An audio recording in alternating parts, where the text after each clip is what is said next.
Welcome back. Let's see who's tuning in today. So I'm hoping we can get our subscribers up. I see more people are viewing it that are actually subscribing. So go ahead and click the subscribe so I can see you. And hopefully you are signed up or following our website, which is on the link below, or following us on social media, which on Facebook we are ReLeaf_health, and on Instagram we are ReLeaf Health Cannabis. We also have like our business ReLeaf Health page, which is ReLeaf Health OG. On those social media outlets, I posted a question asking what you guys wanted me to talk about. I got very few responses, but the responses I did receive, I've kind of already touched on those topics, just about being a Christian, how religion plays into owning a cannabis business, and just being a new cannapreneur in the business. So I've kind of already touched on those topics. So today, I think I'm just going to talk about mom shaming and cannabis use, because that's where I'm at today, right? So, hi, I'm Latrice. Hi, Latrice. I'm 18 months sober off of THC and cannabis. What? Yes. So in 2017, my husband and I were shocked. Oh, speaking of, hey, husband, love you. We were shocked with the pregnancy of our third child. I know some of y'all are thinking, how were you shocked? What were you doing to make sure that didn't happen? Mind your business. Anyway, we had our third baby girl. We found out we were pregnant with our third baby girl in September of 2017, obviously delivered in the summer of 2018, and I have been nursing since then. So I have not consumed any THC products since August of 2017. Don't judge me. Don't. I saw that mom shaming look come across your face. Don't judge me. We shouldn't be judging. Okay, and I'm gonna tell you why. We all know those moms that are using something, some sort of vice, to cope with this thing called parenting, especially momming, because let's be honest, when the kids are sick, who do they want? When the kids need to go somewhere, who do they call? When the kids need money, who are they asking first? When they are having troubles with their friends or their boyfriends, when they're crying in the middle of the night, when they need to be fed, when you have to yell at them to clean their rooms, that's all us. Not knocking you dads. Appreciate my husband. He's an amazing father. But they stay calling my name. And as moms, we should have outlets, right? I'm not out in the clubs. I'm not doing any of that. And I'm not shaming anyone who is. That's just not my choice. But I enjoy a good little toke of my vape pen. And I have not been able to consume. And the reason for that, some of you may be asking, because there was a Vice TV, I think it's called Viceland, Vice. Sorry if I get the channel wrong, but there was a documentary done, and I saw it while I was pregnant, on some women that suffer from hyperemesis, which I did have hyperemesis with all of my pregnancies. And for those of you that don't understand what hyperemesis is, it's excessive nausea and vomiting during pregnancy. And when I say excessive, I mean like your own spit makes you want to vomit. And it's not just for the normal 3 months, it's the entire pregnancy. I think I've touched on this before in a previous video. It's awful. It is awful. And there were some moms in this special that were choosing to use cannabis to get them through their pregnancy, which I was so intrigued by. However, for me, even as a cannapreneur and opening my own retail, because it's not federally legal, thus being federally regulated to where we can do more studies on the true impact of THC specifically on the developing brain, I made a choice for myself.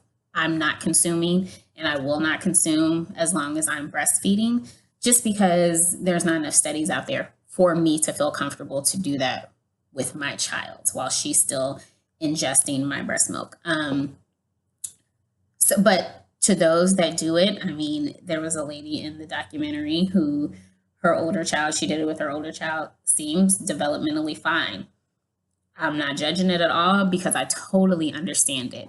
I mean, when you think about the other consequences potentially with my middle daughter, I was on a Zofran pump. Not knocking Zofran, but a couple years after she was born, they put out a disclaimer and a lawsuit saying that Zofran caused cleft lip birth defect. Fortunately, my daughter didn't have it, but that study came out. During this pregnancy, I was taking diclegis, which was a miracle drug for me. It helped me probably about 70% of the time. But if there was more studies done, I would have totally consumed cannabis. I didn't, and I'm not going to because there's not enough research on the developing brain. I also don't believe that you should be consuming if you're under the age while your brain's still developing, like if you're a teenager or something like that. That's just not my conviction. And so this goes back to the video about being a Christian. You know, you have certain convictions as a human being. And for me, I just don't believe alcohol or drugs should be consumed when you're underage while your brain's still developing. Heck, y'all can barely navigate social media with your little brains. I don't think we need to be adding anything to it to cloud it or anything else. So I have not been consuming, but 3 girls, one's a teenager, one's a preteen, and a newborn. Well, she's an infant now, almost a toddler. A husband, cannapreneur, opening a retail store. I got in-laws, I got parents. Child.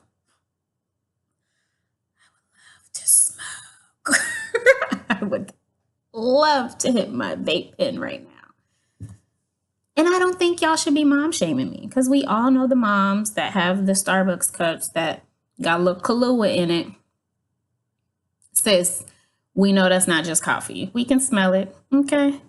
Or we know the mom that during lunch is popping that Percocets, okay, sis?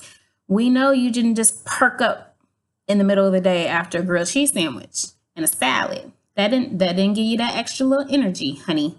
So I'm not judging you. You do what you need to do as long as you're not harming your children and as long as you're not harming anyone out on the roadways.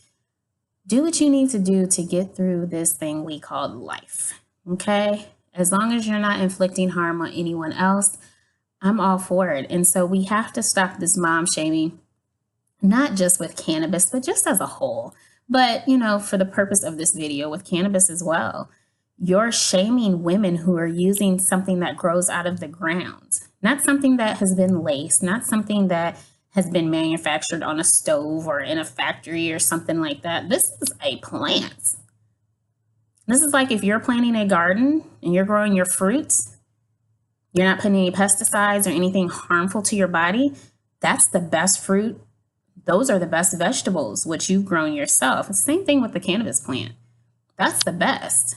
Not something that was created in a laboratory, not something that was created in a house on a stove.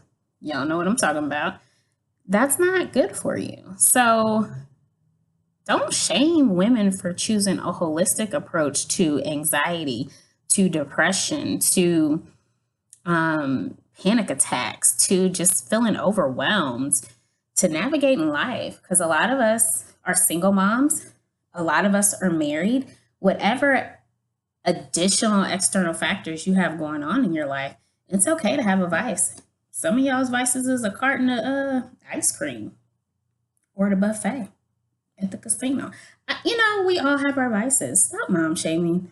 Just stop it. It's not cute. It doesn't make you a better mom to shame another mom. You know, your kids aren't going to be better because you talked about that mom down the street. So just chill out. Anyone that's smoking right now, smoke one for me. Okay?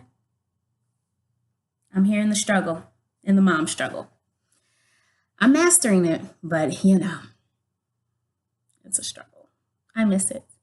Anyway, that's all I have for today. If you have any topics you want me to cover, anything you want me to discuss, there were some people saying they wanted me to discuss things non-cannabis related.